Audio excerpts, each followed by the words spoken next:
लातूर जिल्ह्याच्या रेणापूर शहरातील गरीब परिस्थिती असलेल्या अशा कुटुंबामध्ये सिद्धराम ज्ञानोबा येकुरके यांचा जन्म झाला। त्यांच्या आईवडिलांनी मजुरी करून त्यांना शिक्षण दिले। वडिलांनी तर कधी कधी गरज पडली तर अगदी रात्री देखील मजुरी करून पैसा मिळवला व त्यामधून मुलांना चांगले घडवले। आईवडिलांची मेहनत व तळमळ पाहून सिद्धराम येकुरके मोठ्या जिद्दीने शिकत राहिले आणि यशस्वी झाले। सुरुवातीला जालना जिल्ह्यामध्ये ते शिक्षक म्हणून शासन सेवेमध्ये दाखल झाले होते। तेथे त्यांनी आपला शाळेसाठी ठरवून दिलेला वेळ संपला तरीही मुलांना इतर वेळेमध्ये शिक्षण देत राहिले। अगदी रविवारी देखील शाळा चालू ठेवून मुलांची प्रगती केली। हे पाहून गावकऱ्यांनी महाराष्ट्र शासनातील मंत्री राजेश टोपे यांच्या हस्ते मोठा सत्कार करून त्यांना सन्मानित केलेले होते। त्यानंतर सध्या देखील परळी तालुक्यातील मांडेखेल येथील शाळेमध्ये ते उत्तम प्रकारचे कार्य करत आहेत, म्हणून लोकप्रभाने त्यांचा मोठा सन्मान केलेला आहे। तेव्हा अशा या आदर्श गुरुजींच्या आजवरच्या कार्यावर प्रकाश टाकण्याकरिता सेवा गौरव या कार्यक्रमांतर्गत आमचे मुलाखतकार संतोष रोकडे यांनी त्यांच्याशी साधलेला हा विशेष संवाद पहा न्यूज वन महाराष्ट्र वाहिनीवर। शिक्षक आणि शिक्षकाचा गौरव तेव्हाच होतो जेव्हा कार्य उत्तम असतं। कारण तुमचं कार्य उत्तम असेल, चांगलं असेल, तुमचं शिकवणं अध्यापन विद्यार्थ्यांना आवडत असेल आणि त्यातून जर काही रिझल्ट येत असतील, तुमचे विद्यार्थी नावारूपाला येत असतील तर अगदी त्या कार्याची दखल कोणीतरी घ्यायलेलं असतं। अगदी आवर्जून सांगावं असं वाटतं की नुकताच या ठिकाणी लोकप्रभाने आदर्श शिक्षक पुरस्कार देऊन काही शिक्षक बांधवांचा सन्मान केला आणि त्यातील एक जिल्हा परिषद केंद्रीय प्राथमिक शाळा मांडेखेल तालुका परळी येथील सन्माननीय आदर्श शिक्षक सिद्धराम ज्ञानोबा येकुरके यांचाही गौरव करण्यात आलेला आहे। अगदी या गौरवाच्या अनुषंगाने येकुरके सरांचा आजवरचा जीवन प्रवास, त्यांचं शैक्षणिक क्षेत्रातील योगदान, कार्य, कशा पद्धतीने गुरुजी शिकवतात हे आज आपणास या ठिकाणी पाहायचं आहे। आज अनेक प्रश्न सरांना आपल्याला विचारायचे आहेत आणि सर त्या प्रश्नांची उत्तरं सुद्धा देणार आहेत। सर, मुलाखतनामा या कार्यक्रमात तुमचं स्वागत। सुरुवातीला या ठिकाणी आमच्या प्रेक्षकांना आपण आपला स्वतःबद्दलचा परिचय सांगावा। नमस्कार, मी सिद्धराम ज्ञानोबा येकुरके, कार्यरत शाळा जिल्हा परिषद केंद्रीय प्राथमिक शाळा मांडेखेल तालुका परळी वैजनाथ जिल्हा बीड, मूळ गाव रेणापूर तालुका रेणापूर जिल्हा लातूर। सर, लोकप्रभाने नुकताच या ठिकाणी आदर्श शिक्षक पुरस्कार देऊन आपला सन्मान केलेला आहे, काय सांगाल या पुरस्काराबद्दल? लोकप्रभा परिवाराने आम्हाला जो पुरस्कार दिला की ज्यांच्यापर्यंत आतापर्यंत कोणी पोहोचत नाही, ग्रामीण भागातील शिक्षकांचं कार्य तिथपर्यंत कोणापर्यंत जात नाही, अशा शिक्षकांचा त्यांनी गौरव केला। त्यामुळे आमची एक सकारात्मक ऊर्जा निर्माण झाली आणि पुढील कार्यासाठी उत्साह मिळाला आणि जबाबदारीची जाणीव करून जबाबदारीची प्रेरणा दिली। निश्चितपणे या ठिकाणी लोकप्रभाने जे पुरस्कार दिले आहेत, ज्या शिक्षक बांधवांचा सन्मान केला आहे त्यांच्या कार्याचा, तर अगदी योग्य व्यक्तींना निवडलं आहे, योग्य शिक्षकांना निवडलं आहे। सर, हे विचारावं असं वाटतं की ज्या दिवसापासून आपण अध्यापन करतायत तर म्हणजे त्या दिवसापासून ते आज ताग आहेत, कोणत्या प्रकारची ध्येय आणि उद्दिष्ट ठेवली आणि ती ध्येय जे आपण ठेवले होते, जे उद्दिष्ट होते ते कितपत साध्य झाले त्याबद्दल काय सांगाल? सुरुवातीला ज्यावेळेस ग्रामीण भागामध्ये आमची पोस्टिंग झाली, रुजू झाली, त्यावेळेस आम्हाला असं वाटलं की आम्ही जे गरीब कुटुंबातून पुढं शिक्षणातून काहीतरी का होणं झालो, त्याचप्रमाणे तळागाळातील किंवा ग्रामीण भागातील मुलंसुद्धा स्पर्धा परीक्षेमध्ये आमच्यासारखे शिक्षक किंवा त्याहीपेक्षा पुढं स्पर्धा परीक्षेमध्ये होऊन पुढं त्यांचा सर्वांगीण विकास झाला पाहिजे, एक सुजाण नागरिक घडले पाहिजे। तर या दृष्टीने आमचे बरेच मुलं इंजिनियर, काही डॉक्टर, काही शिक्षक झालेले आहेत। निश्चितपणे, कारण आपले ध्येय उद्दिष्ट हे चांगले असतील, आपला हेतू चांगला असेल आणि निश्चितपणे एक विद्यार्थ्याबद्दल एक तळमळ असेल तर विद्यार्थी उभे राहतात, हे की नाही? एक दुसरा मुद्दा मला विचारावा वाटतो सर की ज्या दिवसापासून आपण अध्यापन करतायत त्या दिवसापासून ते आज ताग आहे, साधारण किती वर्ष झाली याच्यामध्ये? आज ताग आहे तर एक 23 वर्षे एकूण सेवा झाली। 23 वर्षाची ही जी तुमची अखंड सेवा आहे, काय सांगाल नेमकं या 23 वर्षाच्या सेवेमध्ये म्हणजे कोणत्या कोणत्या प्रकारचे अनुभव आले, ते काय नेमके आहेत, काय सांगाल नेमकं? 23 वर्षाच्या कालावधीमध्ये बऱ्याच ठिकाणी ज्यावेळेस 3 गावाची सेवा झाली एकूण, तर 3 गाव आणि 2 जिल्हे, त्याच्यामध्ये 14 वर्षे जालना जिल्ह्यामधील 2 ग्रामीण भागामध्ये, एक गोदावरी नदीच्या काठी बाणेगाव, आणि त्यानंतर त्याच तालुक्यातील तीर्थपूर एक खूप मोठं गाव, आणि त्या ठिकाणची शाळा, आणि त्यानंतर एक 7 वर्षे आपल्या बीड जिल्ह्यामध्ये मान्य केले होते सेवा. जालना जिल्ह्यामध्ये सेवा देत असताना, तिथं काम करत असताना, अध्यापन करत असताना विद्यमान आरोग्यमंत्री टोपे साहेब यांच्या हस्ते आपला गौरव झाला, काय सांगाल त्याबद्दल? म्हणजे त्या काळामध्ये अगदी तुम्ही नवीन होतात आणि शिकवण्याची पद्धत किंवा आणखी काय असेल याच्यामुळे अगदी साहेबांनी आपला गौरव केला होता, तर त्या गौरवाबद्दल आणि एकूणच कशा प्रकारचा तो पुरस्कार होता ते सांगा. त्या काळामध्ये एक 4थी आणि 5वीची मुलं, 4थीच्या स्कॉलरशिपमध्ये जिल्ह्यामध्ये तालुक्यामध्ये पहिली शाळा आली होती, आणि त्यानंतर नवोदयमध्ये आमची मुलं 6 पैकी 4 2 निवड झाली होती, आणि दुसऱ्या वर्षी पण 4 पैकी 1 झाले. त्यामुळे गावकऱ्यांनी एक असं ठरवलं होतं की आपल्या शिक्षकांचा गौरव झाला पाहिजे. गावात त्यांनी त्यावेळेसचे राज्य शिक्षण मंत्री नामदार श्री राजेश भैया टोपे साहेब यांना निमंत्रित करून त्यांच्याकडून आमचा सत्कार केला. गावकऱ्यांनी ते मोठ्या प्रकारचं केलेलं आमचा सन्मानच केला. म्हणजे आपल्या कामातनं त्या ठिकाणी तुम्ही दाखवून दिलं होतं की काम जर मनातून केलं त्याचा रिझल्ट चांगला येतो, आणि तालुक्यात शाळा पहिली आली गेली. जेव्हा हे गावकऱ्यांना समजलं, गावकऱ्यांच्या लक्षात आलं, तेव्हा गावकऱ्यांनी हा सगळा सोहळा जमून आणला, घडवून आणला, आणि खऱ्या अर्थाने एक पहिला सन्मान, आणि त्या सन्मानातून बरंच काही शिकता आलं. खरं तर काय सांगाल, जेव्हा की तालुक्यातनं शाळा पहिली आली, गावकऱ्यांनी सत्कार केला, अगदी टोपे साहेब आले, तर त्या सत्कारापासून एक आयुष्य बदललं असेल. म्हणजे नेहमीच या ठिकाणी एखादा सत्कार, एखादा पुरस्कार तुमची दिशा, आयुष्य चेंज करतो, तर त्या पहिल्या पुरस्काराने, त्या पहिल्या सन्मानाने कशा प्रकारे या ठिकाणी शैक्षणिक क्षेत्रातील तुमचं आयुष्य परत एकदा चेंज झालं? निश्चितच कुठलाही पुरस्कार कोणालाही दिला तर त्यांच्यावरील जबाबदारीचं ओझं वाढवतो. फक्त त्या काळामध्ये आम्हाला एक एवढ्या मोठ्या एक छोट्याशा गावामध्ये राज्यमंत्र्यांना बोलवून आमच्या शिक्षकांचा गौरव केला जातो. त्यामुळे एक आम्हाला कुठंतरी असं वाटलं की आता आपण जे काही करतो याहीपेक्षा आम्हाला दुपटीनं आपल्याला आपण योगदान दिलं पाहिजे. एक असं आम्हाला एक प्रेरणा मिळाली, आणि गावकऱ्याचं ओझं झालं की आमचं एक नैतिक ओझं आमच्यावर निर्माण झालं की आम्हाला आता थांबणे नाही, म्हणजे इथून पुढे आम्हाला जास्त पळावं लागेल. त्या कौतुकाच्या सोहळ्यानंतर त्यानंतरची शाळा, तुमचं अध्यापन आणि एकूणच त्यानंतरचं आयुष्य कसं राहिलं?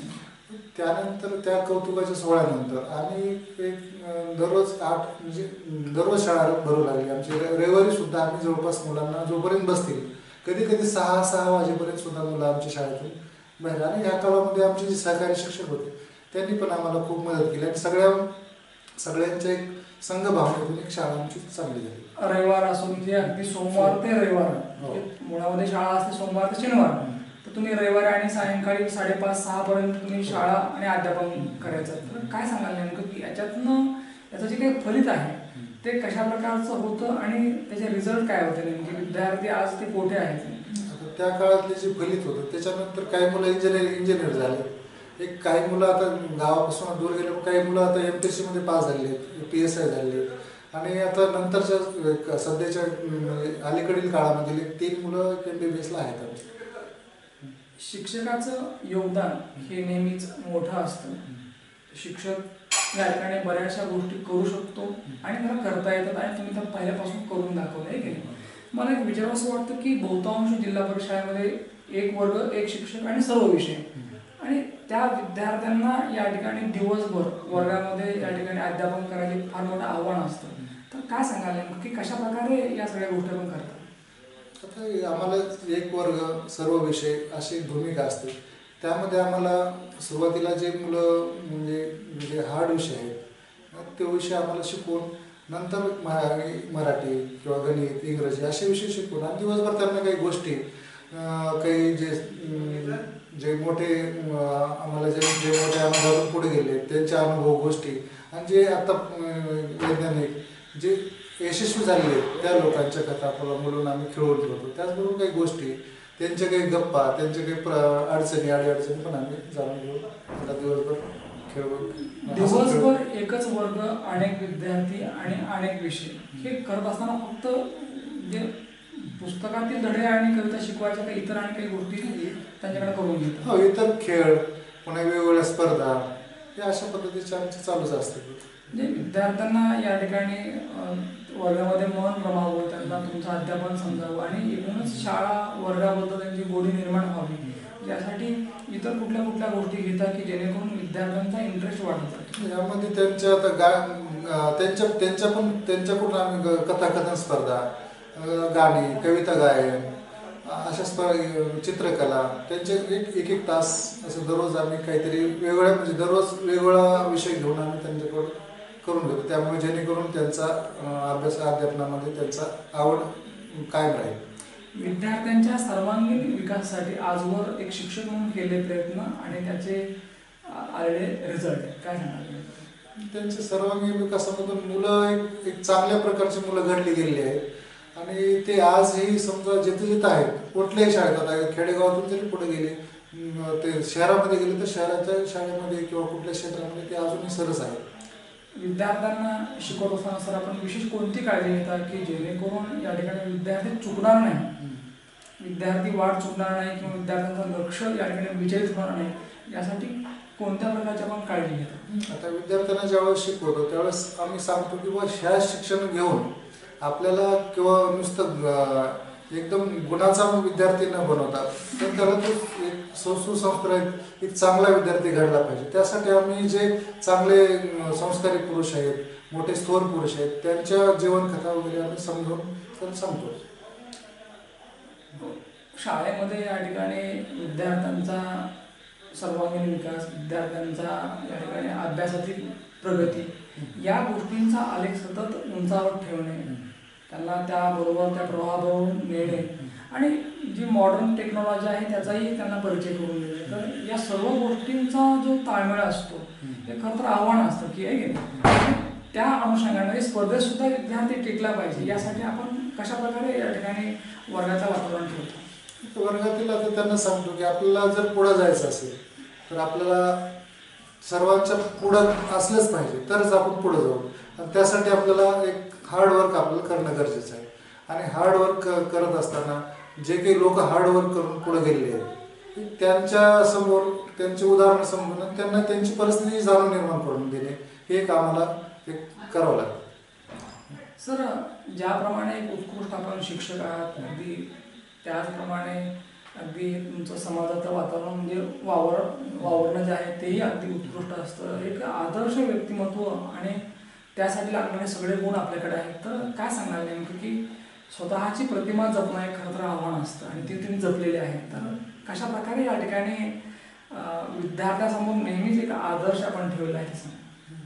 आता आपण ज्यावेळेस समाजातून वावरतो किंवा शिक्षक विद्यार्थ्यांमध्ये वावरतो त्यावेळेस आम्हाला असं वाटतं की आपल्याकडे पाहणारे चिमुकले आहेत आणि आपल्याकडून ते जे आपण करतो तेच ते अनुकरण करणार आहेत. त्यामुळं आम्हाला प्रत्येक गोष्टीतून की नम्रता, सहनशीलता हे सर्व गोष्टी आम्हाला ठेवणं अंगी बाणावं लागतात. आणि त्यामुळं विद्यार्थ्यांना सुद्धा चांगले संस्कार देण्यासाठी आम्हाला सुद्धा त्या चाकोरीतून जावं लागतं. वर्गामध्ये, शाळेमध्ये या ठिकाणी जर तुम्हाला वावरायचं असेल, विद्यार्थ्यांसमोर जर उभारायचं असेल तर तुमचं या ठिकाणी वर्तन, चारित्र्य आहे की नाही, तुमचं बोलणं, प्रत्येक गोष्टी अगदी आदर्श पाहिजेत. कारण विद्यार्थी तुम्हाला पाहिलेले असतात आहे की नाही. आणि मग त्या चिमुकल्यासमोर जर आपल्या या सगळ्या गोष्टी जर आदर्श असतील तर निश्चितपणे त्यातून त्या अनेक गोष्टी घेतात.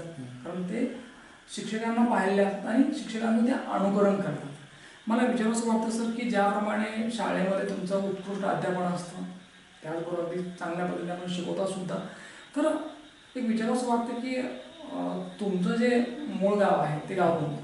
माझं मूळ गाव आहे लातूर जिल्ह्यामधील रेणापूर. रेणापूर या ठिकाणी जे तुमचं जे कुटुंब किंवा कौटुंबिक पार्श्वभूमी काय सांगाल तुमच्या त्या आयुष्याबद्दल?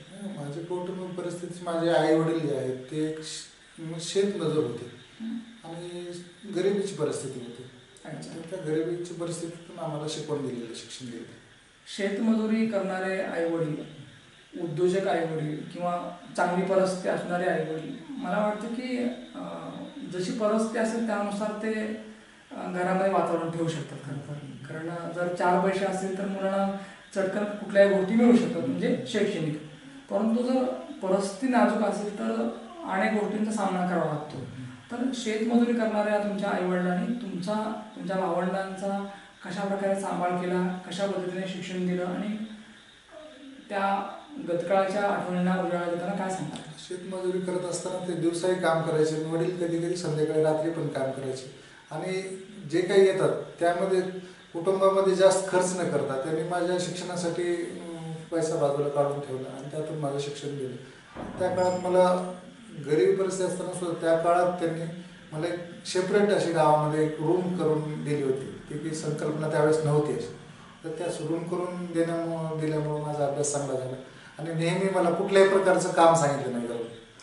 म्हणजे परिस्थिती हालाकीची ती जे कष्ट होते, जे दुःख होते ते आईवडिलांनी झेललं आणि ते तुमच्यापर्यंत त्याचा ओघळ येऊ दिलं नाही खरं तर. आणि तुम्हाला सतत त्यांनी प्रोत्साहन दिलं आणि कदाचित त्यांच्या त्या प्रोत्साहनामुळे तुम्हाला आज या ठिकाणी उभारता आलं. एक विचार असं वाटतं की सर तशाही परिस्थिती म्हणजे एक परिस्थिती अगदी नाजूक बिकट अशाही परिस्थितीमध्ये शिक्षण घ्यावं त्याचं महत्त्व याबद्दल सतत कोणी मार्गदर्शन केलं? तर त्यांना आईवडिलांना सुद्धा वाटायचं की मुलं माझे शिकले पाहिजे आणि या भावनेतून त्यांनी शिक्षक माझं शाळा नाव दुसरीकडे घातलं म्हणजे खाजगी शाळेमध्ये टाकलं. त्यावेळेस त्यांनी काय आणि त्या शिक्षकांचा माझ्यावर असा पकडा होता की त्यांना वाटायचं की हा गरीबाचा मुलगा शिकला पाहिजे आणि तिथून मग पुढं घडत गेलो आणि पुढं माध्यमिक शिक्षण पण चांगलं मिळालं. ज्या आईवडिलांनी मोलमजुरी करून काबाड कष्ट करून अगदी वडिलांनी तर अगदी दिवस रात्र काम केलं पण तुम्हाला ते कुठे कमी नाही पडले, अशा या महान थोर आईवडिलाबद्दल काय भावना व्यक्त करावा या मुलाखतीच्या प्रसंगी? म्हणजे आयुष्यामध्ये जे काही आपण आहे ते आईवडील आणि त्यानंतर शिक्षक आणि आईवडिलांनी एवढे मोठे खूप कष्ट करून आज त्यांची परिस्थिती नसताना का त्या काळात त्यांना तेवढी म्हणजे शिक्षणाचे कुठलं घरापर्यंत गेलं आणि येण्यापुढे काही ग्रामीण भागामध्ये मोडतं. एवढ्या ह्याच्यात सुद्धा मला शिक्षणासाठी त्यांनी प्रवृत्त करून आणि शिक्षण ह्याच्या पलीकडे मला कोणी म्हणजे दुसरं काहीच काम लावलेलं नाही की त्याच्यामुळे त्यांचं एक आईवडिलाचं माझ्या जीवनातलं सगळ्यात सर्वोच्च स्थान आहे. निश्चितपणे. सर आता मला परत तुमच्या शाळेकडे यायचं जिथं तुम्ही कार्यरत आहात. जिल्हा परिषद केंद्रीय प्राथमिक शाळा मांडलेखेड या ठिकाणी आता आपण काम करतायत. तर या मांडलेकर येथील ज्ञानमंदिरामध्ये या शाळेमध्ये आपण कशा प्रकारे अध्यापनाचं कार्य करतायत आणि तुमच्यामुळे शाळा आणि शाळेचं जे काही रूपडं आहे ते कशा प्रकारे बदललेलं आहे? सुरुवातीला मी जेव्हा शाळेमध्ये गेलो त्यावेळेस त्यावेळी 380 85 पट होता आणि 3 शिक्षक होते. एक केंद्रीय मुख्याध्यापक म्हणून खूप काम करायला आणि 2 शिक्षक आले. परंतु आम्हाला ज्या काही गोष्टी जमत नाही त्याचा सपोर्ट आम्हाला मुख्याध्यापक करायचे सहशिक्षक आणि मला जे गोष्टी जमतात की मी 4ही वर्गाचे मुलं जे कच्चे मुलं आहेत ते बाजूला काढून त्यांना पूर्ण वाचन 1 महिना 1.5 महिन्याचा माझा प्रोजेक्टच असतो की 1.5 महिन्यामध्ये समजा 15-25 असतील मुलं तर 25मध्ये 1.5 महिन्यामध्ये 16-17 येतील. नंतर पुन्हा हुशार मुलं येतील त्याच्यासोबत हुशार मुलांना पुढचं शिक्षण देणं आणि हे जे 5 आहे ते पुढचे 15-20 दिवसाचे 70-80 दिवसामध्ये मी पूर्ण बेसिक मूलभूत त्यांना शिकवून त्यानंतर त्यांना पुढे नेण्यासाठी पुन्हा त्याच्यातलेच मुलं जे हुशार आहेत त्यांच्यासाठी आम्ही इंग्रजी वाचन एक वेगळी पद्धत आहे इंग्रजी वाचनाची ती पद्धत घेऊन मी इंग्रजी वाचनाची शिकवतो. अध्यापन करत असताना काही पद्धती असतात की वाचा, स्पष्टीकरण द्या, शिकवा आणि पुढे चला.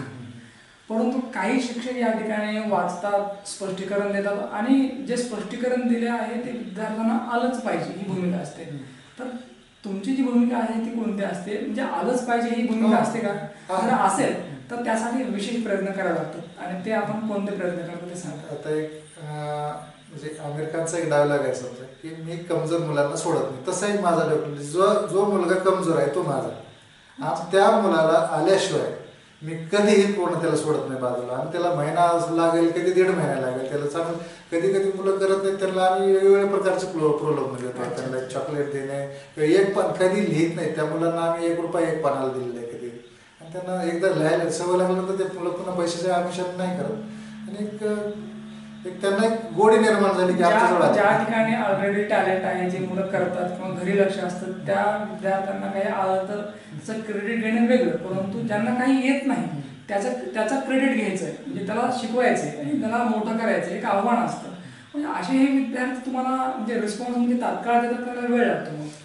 आता कसं आहे त्याच्यामध्ये तीन चार प्रकारची मुलं असतात जे आपण असं ठरवतो की एक दिवसाचं हे काम एक मुलं 2-3 दिवसात करतील आणि काही मुलाला 4 दिवस लागेल. तर काही काही मुलं 3 दिवसाचं काम एकाच अर्ध्या दिवसात करून टाकतात आणि काही मुलांना काय लागतो की 4-5 दिवस लागतो.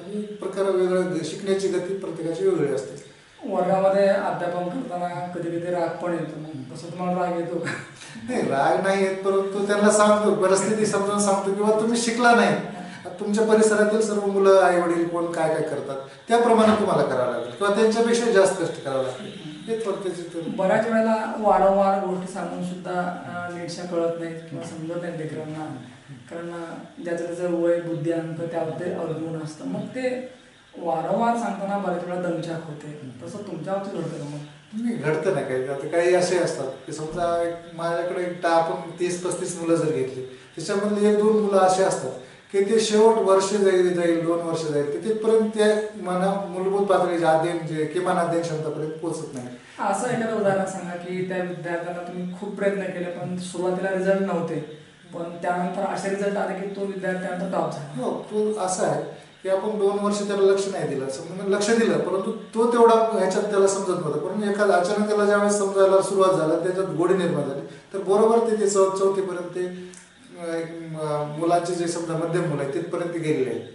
तुम्ही आत्ताच उल्लेख केला की अगदी तारे जमीन पर हा जो चित्रपट आहे त्या चित्रपटामध्ये Aamir Khan as a teacher म्हणून जी भूमिका आहे की ती भूमिका तुम्ही मला वाटतं शाळेत निभावता. तर असे किती विद्यार्थी आहेत की जे तुमच्याकडे असताना अगदी ते कच्चे होते, रिस्पॉन्स देत नव्हते किंवा आईवडिलांना वाटत होतं की हा काही शिकणार नाही बुवा आता, परंतु ते विद्यार्थी तुमच्यामुळे त्यांचं या ठिकाणी परिवर्तन झालं, ते शिकले आणि आज चांगल्या पदावर आहेत, असे काही विद्यार्थी सांगा. अशामध्ये एक समजा दरवर्षी आम्हाला एक प्रत्येक इयत्तेमध्ये 2-4 मुलं प्रत्येक इयत्तेमध्ये असतात. शाळेमध्ये किमान 10-12 मुलं असतात, त्यापैकी 4-2 मुलाला असं समजून सांगून आईवडिलांना समजून सांगून त्यांचे लक्ष देऊन दोघांच्या संगमतानं काही 4-2 मुलं पुढे गेलेले आहेत. त्याचं तुमचं अभिनंदन करतो त्याबद्दल मी. कारण काय असतं की वर्गामध्ये जाणे, शिकवणे आणि पुढे जाणे याहीपेक्षा वर्गात जाणे, निरीक्षण करणे आणि ज्यांना येत नाही त्यांना जवळ घेणे, त्यांना समजावून सांगणे आणि त्यांना जोपर्यंत येत नाही तोपर्यंत ठामपणे उभं राहणे, आपण ते करतायत त्याबद्दल तुमचं कौतुक करतो. मला वाटतं की पुरस्कार जे मिळतात ते त्याची कारणं वेगवेगळी आहेत आणि तुम्ही विद्यार्थ्याबद्दल शाळेबद्दल जे प्रेम व्यक्त करता किंवा जे काम करता आपण ठीक आहे, जे जो वेळ दिलेला असतो त्याचं फलित म्हणून तुम्हाला ते पुरस्कार भेटले. सर, अध्यापनाबरोबर आपलं आयुष्य असतं, कारण शाळा, विद्यार्थी याच्यापेक्षाही आणखी एक आयुष्य आहे म्हणजे आपलं कुटुंब असतं. तर काय सांगाल नेमकं की शाळा, विद्यार्थी याच्यानंतरचं तुमचं आयुष्य कसं आहे? याच्यानंतर ज्यावेळेस घरी येतो त्यावेळेस कुटुंबातील समजा पत्नीबद्दल, मुलासोबत आहे, मुलगी बाहेर शिकायला आहे, यांच्यासोबत थोडंफार फोनवर गोष्टी, त्यांच्या दिवसात काय केलं काय नाही याबद्दल आमची चर्चा होत असते. आणि त्यानंतर घरचे काही कामं आणि त्याच्यानंतर जो मिळालेला वेळ आहे तो मला संगणकाची आवड आहे आणि भविष्यामध्ये आपल्याला ह्याची गरज पडणार आहे म्हणून मी जवळपास 5-7 वर्षापासून मी संगणकामध्ये ज्या ज्या काही गोष्टी लागतात आपल्याला आणि पुढे लागणार आहेत यासाठी यूट्यूबचे व्हिडिओ किंवा जे शिक्षक शिकवतात, जे चांगल्या प्रकारचे काही गोष्टी सांगितलेली असली यूट्यूबवरची ते आपण पाहून माझ्या सुधारणा घडवण्याचा प्रयत्न करतो. शेवटचा मला सर प्रश्न विचारायचा आहे जिथे मला थांबायचं आहे. खरं तर सर, काळ बदलला आहे, विचारही बदलले आहेत आणि एकूणच स्पीड वाढली प्रत्येक गोष्टीची, पण तरीसुद्धा या ठिकाणी गुरुजी, शाळा, फळा आणि खडू याचं महत्त्व कालही होतं आणि आजही आहे. पिढी चांगली घडवण्यासाठी गुरुजींचं योगदान असतं. आत्ता विचारावंसं वाटतं या ठिकाणी की कुठंतरी या ठिकाणी पिढी एक्स्ट्रा विचार करते, एका वेगळ्या वळणावर दिसते आपल्याला आणि त्यावर फार बोलायची गरज नाही. तर अशा वेळी विद्यार्थ्यांना एक शिक्षक म्हणून जे आज प्रेक्षक ऐकतायत विद्यार्थ्यांना काय सांगायला नेमकं की एक विद्यार्थी म्हणून विद्यार्थ्यांनी स्वतःचं कर्तव्य किंवा विद्यार्थ्यांनी कशा प्रकारे स्टँड झाला पाहिजे? आता भविष्यामध्ये आपण शिकवत असलेले शिक्षण घेऊन एक भारताचा सुजाण नागरिक आणि सुसंस्कृत सुजाण नागरिकच घडला पाहिजे, ना की नुसता एकदम मेरिटचा विद्यार्थी नको, तर तो एक सुसंस्कृत विद्यार्थी आणि जो काही भारताला भविष्य देणारा विद्यार्थी घडलाच पाहिजे. हे यासाठी आम्हाला प्रयत्न करणं गरजेचं आहे सर्व शिक्षक म्हणून. मी नामदेव गंगाधर कातळे, जिल्हा परिषद प्राथमिक शाळा लमानतांडा राडी या ठिकाणी कार्यरत आहे. आत्ताच या ठिकाणी आपले मित्र एकुरके सर यांची आम्ही मुलाखत घेतली आहे. तर एक सहकारी मित्र म्हणून त्यांच्याबद्दल आपली काय भावना आहे, नेमकी काय सांगा तुम्ही? खरं तर सर्वप्रथम मी दैनिक दिव्य लोकप्रभाचे आभार मानतो की त्यांनी आज जो आदर्श शिक्षक म्हणून ज्यांची निवड केलेली आहे त्या निवडीस एकदम जर परफेक्ट तंतोतंत जुळलं असं साजेचं व्यक्तिमत्व जर त्यांनी निवडलं असेल तर ते सिद्धराम ज्ञानोबा एकुरके यांच्या रूपानं निवड झाली. खरोखर मला याचा आनंद झालेला आहे की त्यांनी एका आदर्श व्यक्तिमत्वाला त्यांनी न्याय दिलेला आहे. त्यांचं मी कौतुक करतो आणि सरांचं सुद्धा खूप खूप अभिनंदन करतो. एकुरके सरांबद्दल सांगण्यासारखं तर बरंच काही आहे, पण मी एक त्यांचा असा किस्सा सांगतो की त्यांची जवळपास 23 वर्षी सेवा झालेली आहे आणि 23 वर्षाच्या सेवेमध्ये 15-16 वर्ष जालन्यामध्ये आणि 7 वर्ष गेली 7 वर्ष ते परळी तालुका मांडेखेल या ठिकाणी ते काम करत आहेत. आम्ही दोघं पण त्याच भागामध्ये माझी पण सेवा त्याच भागामध्ये त्यांच्या थोडंसं पुढच्या गावी होती आणि 1-2 वर्षाच्या कालावधीतच त्यांचं कार्य गावकऱ्यांना आणि त्यांच्या पालकांना असं दिसून आलं की त्यांनी झेंडा झाल्याबरोबर तात्काळ त्यांचा एक सन्मान केला किंवा हे नवीन गुरुजी असताना सुद्धा त्यांनी एक खरं तर त्यांच्या कार्याची पोचपावती विद्यार्थ्याच्या माध्यमातून पालकापर्यंत पोहोचली आणि गावकऱ्यांनी ज्यावेळेस ग्रामसभा होती झेंड्याच्या नंतर स्वतः सरांना समोर बोलवून त्यांचा मान सन्मान केला. याचा साक्षीदार मी आहे आणि ह्याच्यातून मला असं दिसून आलं की खरोखर विद्यार्थ्यांबद्दल जर तळमळ दाखवली तर आपल्याला निश्चितच कुठल्या म्हणजे आदर्श शिक्षक पुरस्कार कुठला भेटेल ना भेटेल, परंतु गावकऱ्यांचा आणि त्या विद्यार्थ्यांच्या रूपानं विद्यार्थ्याच्या शैक्षणिक जे कार्य केलेलं आहे त्याची जाणीव आपल्याला त्याची किंमत गावातून निश्चितच आपल्याला त्या ठिकाणी झालेली दिसून आली मला. सिद्धराम ज्ञानोबा एकुरके गुरुजी जे काही आदर्श आहेत त्यांनी या ठिकाणी अनेक प्रश्नांची उत्तरं दिलेली आहेत. या सर्व मुलाखतीचा सार एकच आहे की मला वाटतं की अभ्यास करत असताना गुणाकार तर आलाच पाहिजे, परंतु मुलं गुणाची सुद्धा झाली पाहिजेत. कारण गुणाकार, भागाकार, बेरीज, वजाबाकी पाहता पाहता या ठिकाणी काय उणे होईल आणि काय अधिक होईल याकडेही लक्ष द्यावं लागतं आणि ती भूमिका नेहमीच शिक्षकांची असते. या ठिकाणी सिद्धरामजी एकुरके गुरुजीसारखे अनेक शिक्षक या ठिकाणी ज्ञानदानाचं उत्तमपणे काम करत आहेत. अगदी या प्रसंगी मला एवढं सांगावं वाटतं की शिक्षकाशिवाय या ठिकाणी आयुष्य नाही, म्हणून प्रत्येक विद्यार्थ्याने शिक्षकाचा सन्मान ठेवलाच पाहिजे, कारण त्याशिवाय पुढे जाता येत नाही. जर पुढे जायचं असेल तर या ठिकाणी शाळा, गुरुजी हे असणं गरजेचं असतं. निश्चितपणे ही मुलाखत आवडली असेल. परत भेटूया पुढच्या मुलाखतीमध्ये.